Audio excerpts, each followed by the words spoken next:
On Sunday morning, New Covenant Fellowship looked exactly like a place people trusted. Doors open, names remembered, children guided carefully inside. Inside, the service moved by memory, hymn, prayer, sermon, amen. Clive Thompson stood at the pulpit, already believed. Marcia noticed the change because it lasted less than a second.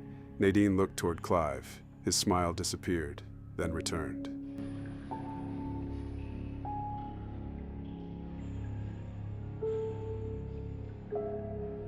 Later, when Marcia passed the office, the voices inside stopped before her footsteps did. The closed door suddenly felt deliberate. Beyond it, a folder waited beside a silent phone, and a message turned face down. Nothing looked hidden. Nothing had been explained. Nadine waited alone, where people sat to be called inside, or hoped they might be forgotten. Around her, Sunday continued without noticing. By the front doors, Clive became warmth again. The room returned it without question. Marcia watched and did not. By evening, every public room was dark. One office window remained lit. Marcia slowed long enough to notice, then drove on.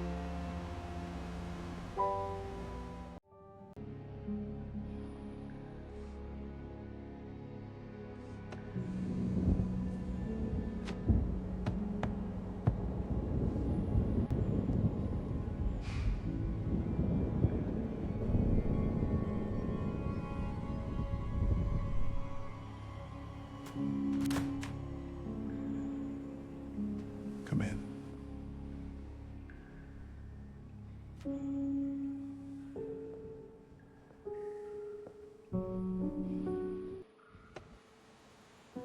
We can settle this quietly.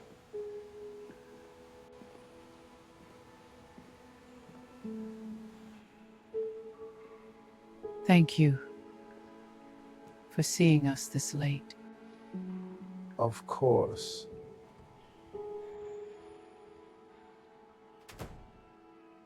Please, Nadine. Sit. Pastor Clive is trying to protect you.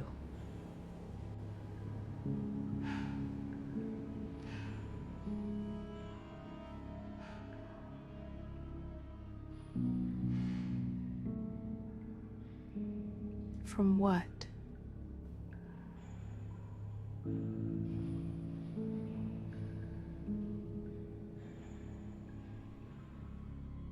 Before he answered, Clive measured the danger differently. Nadine was thinking about truth, what had happened, what had been taken from her, and what she still had the right to say. Clive was thinking about consequence, the church, the families, the questions that would follow, and the authority that might not survive them. To Clive, silence was order. Privacy was protection. And if he could make Nadine believe that, the truth might remain exactly where he needed it, inside the room.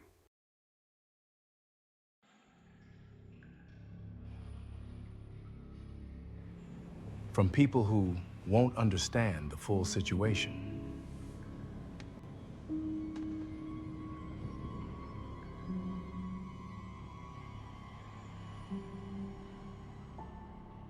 I understand enough.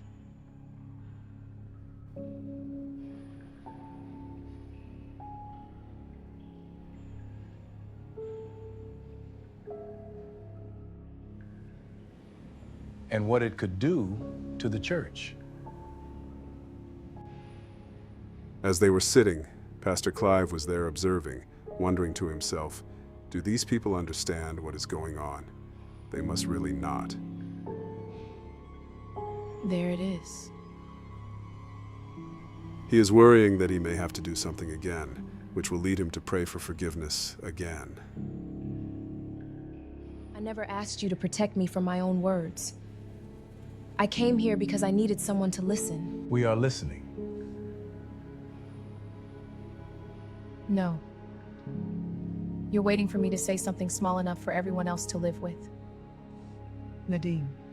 Mama, please. Then tell us what you need. I need you to stop deciding what I'm allowed to say.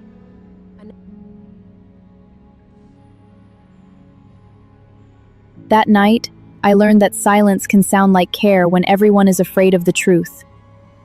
They called it privacy, healing, and protection. But every gentle word asked the same thing of me. Carry the pain quietly, so no one else would have to carry the shame. I walked out knowing the truth had not frightened them because it was uncertain. It frightened them because it was mine to tell. By the end of the conversation, the room had returned to its usual order. Smiles were exchanged. Hands were shaken. Doors opened and people began to leave.